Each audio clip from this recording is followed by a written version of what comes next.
about it. Talk about it. Let's talk about it. Let's talk about it. Yeah, you're listening to the Talk Box Society. You're listening to the Talk Box. Let's talk about it. Talk about it. Let's talk about it.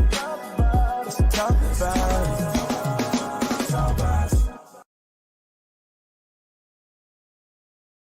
Oh boy. Good morning, good morning, good morning, you guys. It's your girl Sonia G here on the Talk Box.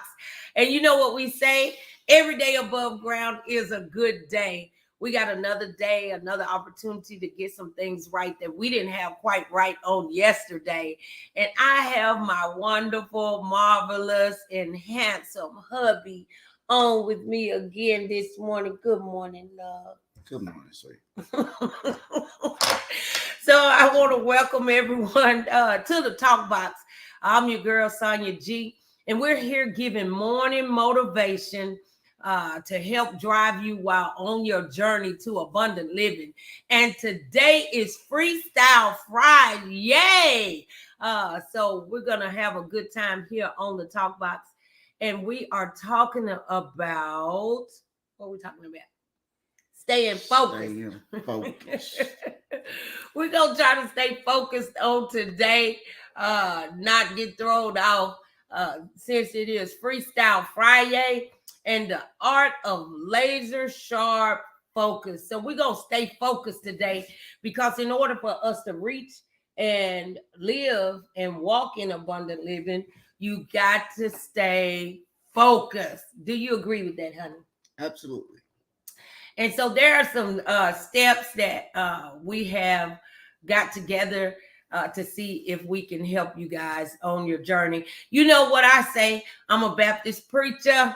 You got to talk back to me as we go throughout the broadcast on today. Let me know that you're in the room. Make sure that you share the live. Someone else may need some morning motivation, even if it's in the afternoon, even if it's in the evening. Motivation is good. So we want to tackle, just dive right in. Again, let me know if you're in the room. So the first step is minimize distractions. Minimize distractions. So we're going to put the key points up there. So we want to minimize distractions. So what's a good way to start off and minimize distractions, babe?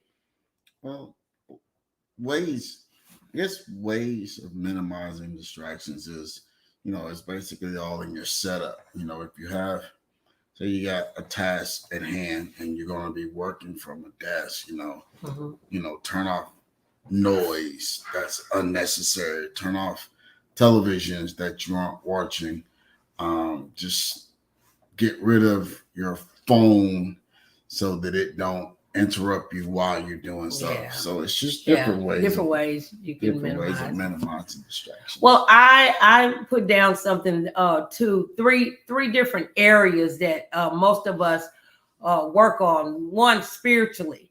To minimize distractions spiritually, you have to have a set place and a set time in order for you to just steal away with God, so that you can get clear direction, so that you'll know his will instead of our own. As we've been learning here on the Talk Box, God's way is better than anybody else's way. So spiritually speaking, you need to have a time and a place, because you get into a ritual and it becomes a habit, and habits change lives, whether that's good habits or bad habits. It'll change it for the better or for the worse. Then I said relationally, leave outside people out and inside people in. I told my husband this morning when I asked him to come on with me, I said, this lesson is for me, babe. You want to come on? Because this lesson is for me. So relationally, you leave outside people out and inside people in. What I mean by that is a lot of times like we've been talking even in Sunday school and Bible study, a lot of times we'll call our friends and family before we call on God. And that's leaving the outside people out and the inside people. Inside would be me and you because we're husband and wife. And so, one of my rules when we got married, I was like, don't let me hear nothing outside the house that I need to hear inside the house. It just makes life a lot easier. And then leaving outside people out, as far as a relationship goes, that helps you to establish a bond within that relationship, not just marriage, but even in friendships and that sort of thing. Any kind of ship, you leave the outside people out and the inside people in. Entrepreneurial, because we're business owners, you don't allow setbacks and hiccups to deter you from your business goals. So with that being said, good morning, Tony K. Part. He said, good morning, King and Queen. Well, good morning. Good morning, Tony. So the first step, again, was minimize distractions. So I need you to write down minimize distractions or just distractions on there. And we will keep it going. You got anything on minimizing distractions? No, other than what I already said. Oh, okay. All right then. Number 2, set clear goals. I harp on all the time, Habakkuk chapter 2, verses 2 through 4. Write the vision and make it plain. In layman terms, if you don't have a plan, you plan to fail. So you have to set clear goals for yourself and make sure that they're realistic. Some people, I'll say, well, what's your goal? I want to be a millionaire. Okay, what's the steps to that? What are you planning on doing in order to reach those goals? So you have to set clear goals. And in setting goals, set not to sound contradictory, but set small goals. Yeah. Set a bunch of small goals, and that'll help you obtain your large goal. So even with the $1 million, if you want to have $1 million, set a goal to save 100 and maintain that 100. And then once you maintain that 100, set a goal to set 1,000. Yeah. And then once you've saved that 1,000, then you can, but next thing you know, you have saved, your $1 million by maintaining your small goals. Mm-hmm. And it's just a matter of, it's like, say, how you eat an elephant. You eat the elephant one bite at a time. One bite at a time. It's still an elephant. And when you're done, it's still an elephant. So you got to make sure in setting your goals, you're setting your goals so that you can achieve your goals, but don't shortcut yourself and don't overstep your boundaries, because everybody ain't made for just making big leaps and bounds instantaneously. Yeah. It just don't work like that. Reality, it's not like that. Even with winning the lottery, if it was so easy to win the lottery, everybody would do it. Right. That's kind of with everything. So you have to understand that everything that you do requires a little effort, but you want to make sure it's an obtainable effort. Right. That way you when you have small goals, you keep achieving, you're like, yeah, I can do this. I can do this. I can do this. Right. Because you're seeing results. Results breed success. I'll tell you something that I learned a long time ago. First, when I found Habakkuk 2 through 4, that's how I quit smoking crack. I started writing down the goal of being a non-user. But the thing about it, when I graduated on this goal setting, I would put goals on my mirror in the bathroom so that I could see those goals in the morning when I get up. And it is such a joy when you're able to see those goals written down and you achieve them and you just cross it out. I started out where I would erase the goal when I reached the goal, but it has a better effect for me when I started to when I would start to just cross a line through it, so I could see all the lines cross through all the goals that I had achieved or that we had achieved. So the next one, not only are we going to set goals, number one, for those who just came on, is minimize your distractions. Number two is set your goals. And number three, assign your time. That goes along with, if you don't have a plan, you plan to fail. The first one was minimize distractions. Spiritually speaking, have a place and a time set for your relationship with God. So you have to assign your time, because what I found here lately, especially since we have been having the grandbaby for over a month, and my time has just been everywhere. And since the time is everywhere, I end up getting nothing done. And I told you guys, this lesson today is for me, because sometimes in life, distractions come, and we need to learn how to set those distractions at bay and get back on the task at hand. And that is abundant living, because we have permission for that. So for those that's in the live right now, go ahead and let us know that you're in the live. We'd love to just welcome you into the talk box. For those who don't know, this is my awesome husband, Perry Carney, and he is helping us today to stay focused. So assign your time. Somebody write time in the chat. And after that one, oh my God, the next one is definitely for me. Number 4, avoid multitasking. A lot of times what I would do, and he been telling me from day one since we got married, because I be doing just everything. And I got so used to doing everything that it gets to overwhelm us. So if we avoid multitasking, we can be better at one thing, better than if you're doing 5 things, that one thing might get lost in the shuffle. So I am talking to me this morning. I need y'all to talk back to me as well. Hey, Shell, that's my girl. I struggle with being distracted. Everyone pulls from me, leaving no time for little old me. Hey, Perry. So we're going to try to avoid multitasking. It's so very important for us to stay focused. But how can you stay focused if you're here, there, and everywhere? Miss Brown, I just want to remind you of the lesson that you and I both, I try to teach it to myself, and I teach it to you as well.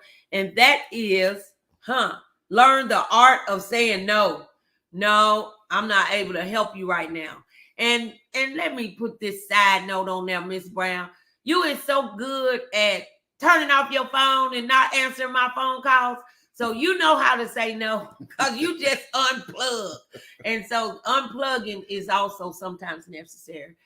Tony says, sometimes if you try to do too many things at once, something is not going to get finished. And that's exactly right. oh, Because what happens is everything is going on, and then one thing might hit you that you're doing in the multitudes of things, and that might grab all of your attention, which is the thing that should have had all of your attention at the beginning.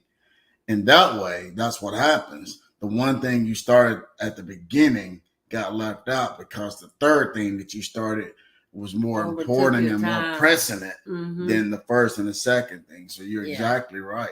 That hit the head. What they say, hit the nail on the head. Shell said, I know, but it's hard. It may be hard, but it's necessary. So I thank God for that. Good morning, Pam Boone. Good morning. It's good to see you in the place here on the talk box today.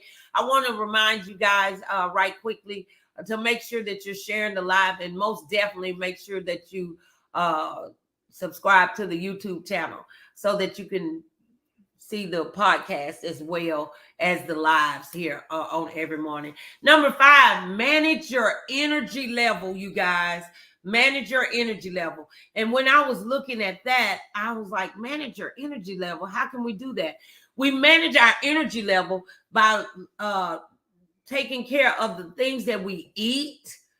Some things bring us down. Chocolate might boost you up, but other things that you eat bring you down. Eating big old meals in the middle of the day when you're working may cause you to be sleepy. So you manage your energy level. Not only that, managing your energy level also consists of how much sleep you are getting. Everybody's not the same. I think I operate on less sleep than you, I think, don't I? I go to bed late and get up at 4.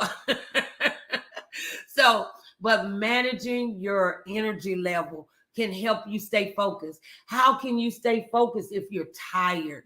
How can you stay focused if you haven't had any sleep? How can you stay focused if you're eating heavy foods that cause you to be slow and slothful? And another thing is, what you eat and drink, and your sleep, all of those things are very vital to your energy levels. But another thing is, it's what you don't do, can contribute to your energy level. Not turning off your phone. You show that does great, like my wife said, by shutting it down, because that's necessary. Mm-hmm. One thing I learned when I was working on the towboat is that opportunity to be away when nobody or nothing can get to you. Right. And you'll be surprised how, when nobody and nothing can get to you, how the things that they were calling you for still seem to get done if they can't get to you. So it's okay to unplug. Matter of fact, I encourage you. Me personally, if I didn't have to have a phone to communicate, I wouldn't have one. Yeah. And that's only because I have learned how to cope without it. And what has happened is we have learned to cope with it. Yeah. I was watching the boys play this weekend, and I saw all these parents in the Sky Zone with their children, and every one of them had a phone in their hand with the head down. Yeah. And it just kind of took me aback, like, yeah, we're doing too much with these phones, and that's multitasking. You like this, you watching your kid like this. Yeah, somebody done stole the kid. I know they're supposed to be in a safe place and all of that, but it's those little things that we can do that. And I'm gonna tell you, it even changed my mood that day, because I had my phone, but I was looking at my grandparents. I'm like, you know what? I think I just want to watch them. Yeah. I want to watch them have fun. I don't want to say, hey, we went and we had fun, but what they do, I don't know. They just jumped around. I got to see Legend try to hold on to this swinging thing that he was way too little for. And I'm like, oh my God, he's gonna kill himself. But he's on the zip line. But again, I got to see that because I didn't have my head down on my phone. I wasn't multitasking while I was enjoying the babies. Right. So we want to make sure that we're managing our energy levels, and watch what you eat, maintain good food ethics of what you're intaking in your body, because we are some machines and it takes certain things. And the one thing that I've always neglected, that I've tried to implement now, is more water. We have to drink more water. I noticed that if I have a bottle of water by my bed at night and the first thing I do is drink some water, it energizes me. So you have to find what energizes you. Let's see what Miss Brown said now. What'd she say, baby? She don't be shut up all the way down. She just be on delay. But it's been a year and no social media other than the talk box, and I definitely feel rejuvenated. And that is so awesome. That is very awesome. And thank you so very much for being so faithful with the talk box, Michelle. Tony said they figure it out. So that's good. That's good. Somehow they can't get a hold to you, the person they always call. Yeah. Because your phone is always on. And they say, well, why didn't you answer my call? Because they've gotten used to you always being on your always, phone. Always. And I'll give you an example of that as well, something that the Holy Spirit shared with me. Other people can drain us sometimes. And one reason why it feels draining is because those people were not assigned to you at that time. Sometimes God is telling you you're in his way. We've been praying for God to fix our husbands. We've been praying for God to fix our wives. We've been praying for God to fix our children. And God is saying, I'm trying to fix them, but you're doing it. So I got to move out the way. So sometimes we just need to unplug, push pause, and allow God to fix it instead of us getting in the way. And when you find yourself draining, when you find yourself overwhelmed, I think both of us done learn how to do that. We just, hey, I'm clocked out. I'm on strike. I ain't doing nothing. It's time to do. And you would be surprised at how that works. How well that works and how well people adjust. So my children have had to adjust that I can't babysit all the time. My children have had to adjust. Our children have to adjust and our siblings and family members. Hey, do you have $500, to loan me that they ain't gonna never pay back? Nope, we don't have it to give today. We don't have it because God is sometimes trying to move us out the way so that he can do the work. But we've become little gods to people, so that we have to learn how to manage our energy level. And we kind of went over into this one, is self-care. We got to take care of ourselves. I tell you all the time here on the Talk Box, it's the airplane analogy. For those who have never flown on an airplane, the airplane analogy is this. Before the plane takes off, the stewardess will get up there and give clear-cut instructions.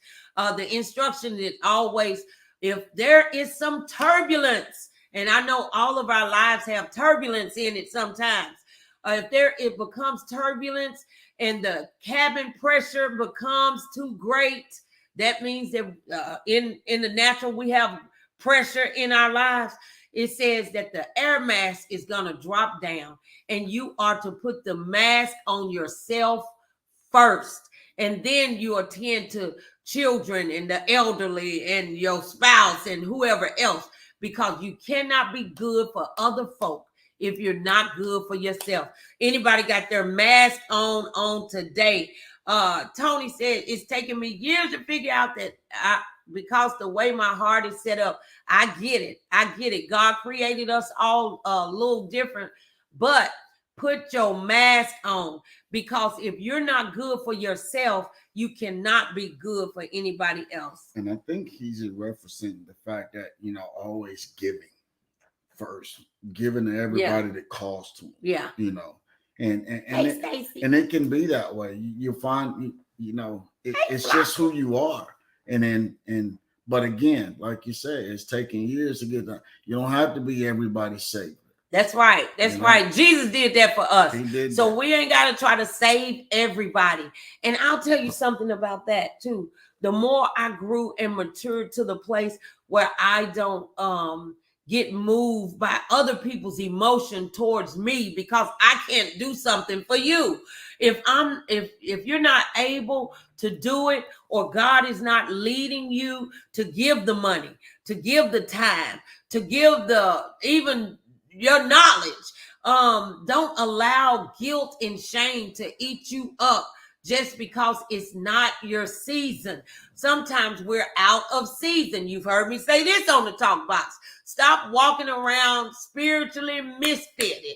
or being a spiritual misfit. That means walking around in a spiritual season of summer and you have on an overcoat, some earmuffs, a hat, and some gloves. We're spiritual misfits sometimes. If it's not your season to do certain things, then that's okay. Good morning, Stacy. Good morning. Flossie is on the line this morning. Tony says, that's the worst part. oh wow, that's the most worst people part. not even worthy. When you do something for somebody and they aren't worthy, and unfortunately, their actions after you've done something for them shows you how unworthy they are, and it burns you because you're like, man, I knew that. Right. That's the problem. I got one. We know. I got one. Worthy. I got one, babe. Good I got one. Tony. Real good. Yeah, that's real good, Tony. Here's the deal, too. Have you ever did something for somebody out of the goodness of your heart, and then they take it and misuse whatever it is, and then you say, why would you do that? And they say, well, I didn't ask you to do it anyway. Oh, my God. Oh, my God. Oh, Lord, have mercy. That'll get you cut off faster than anything with me. Oh, you didn't ask me to do it. Oh, I think you learned that from me real quick, didn't you? You're like, well, I didn't ask you to buy me them shoes. Oh, okay. I didn't ask you to do it. You better accept the gift. So we're gonna prioritize self-care. If we prioritize self-care, you guys, it will help other folk grow up, whether it's your spouse, your children, even the ones on your job.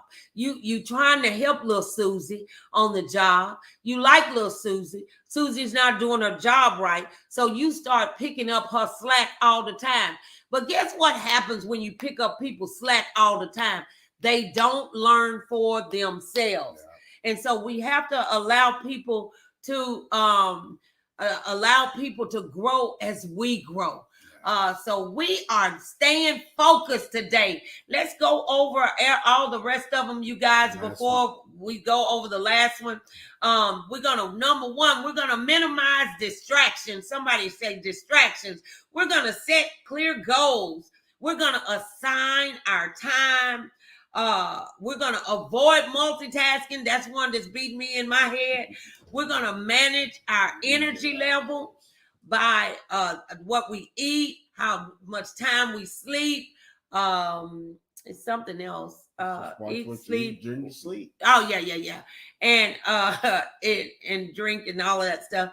And then self-care. And then the last one. We got to practice patience and persistence.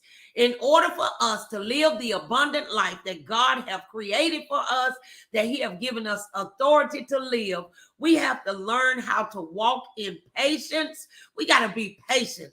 Be patient with yourself. Be patient with one another. I know sometimes I get so mad at myself. This morning, I was upset with myself because I got nothing done yesterday that I needed to do. And I was upset with myself yesterday. Last night, and then I thought about it. I said, I missed it today. But guess what? If God allowed me to wake up in the morning, I got a new day. Every day is a good day. We got a new day, a new opportunity to do things and get things right that we didn't have quite right on yesterday. So we're going to practice patience with ourselves. Be patient with yourself. I know you set you a goal that you wanted $1 million and all you got right now is 2,000, but be patient and persistent. And that is how you stay focused. You want to add anything on patience and persistence? Well, it's the foundation of abundant living. Yeah. When you're patient, you have the opportunity to understand, I didn't get it done yesterday, but I can get it done today. Yeah. And if I don't get it done today, I can get it done tomorrow and not allow it to overtake you. But you have to be persistent, because if you didn't get it done today, you got to do it tomorrow. Right. And if you don't get it done tomorrow, you got to get it yesterday. You can't say, I will. No, you got to do it. So they work hand in hand, but they allow you the privilege and the pleasure for the abundant life that God says we're entitled to. Right. So that's all I got on patience. Okay. Well, I personally am doing a lot better with patience because I tend to notice that when I get impatient, I will snap. And so there's no need of that when we're being patient, especially patient with ourselves. I know we think that we should be farther along than we are. Those of us who have been through some things, but we got to continue to be patient and remember to walk in your season. I want to remind everybody today that if you really want the fullness of what God has for you, and then learn how to walk in the fullness of his ways, learn how to set aside time for him.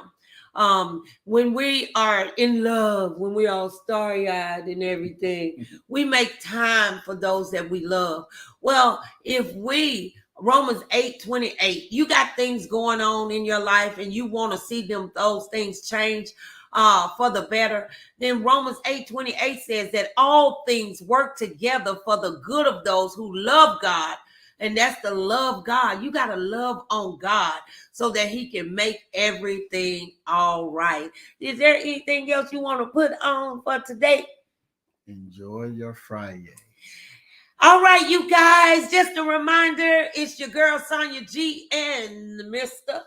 On the line with us today. I like Mr. You like Mr.? Like Hey, Mr. Hey, Mr. Okay.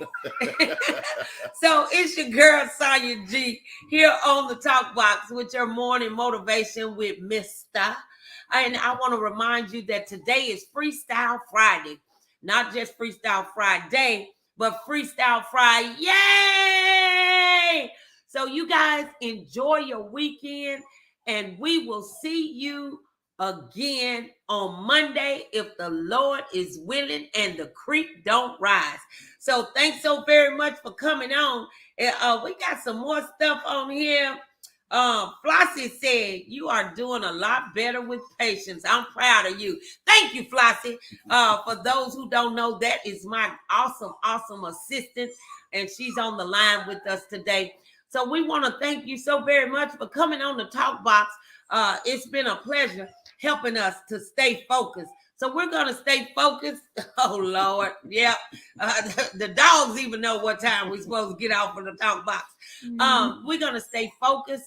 And you guys live the abundant life that God has given you permission to live. It's your girl, Sonia G, and Mr. Have a great weekend. Bye-bye. Let's talk about it. Yeah, listening to the Talk Box side. Yeah, listening to the Talk Box. Let's talk about it.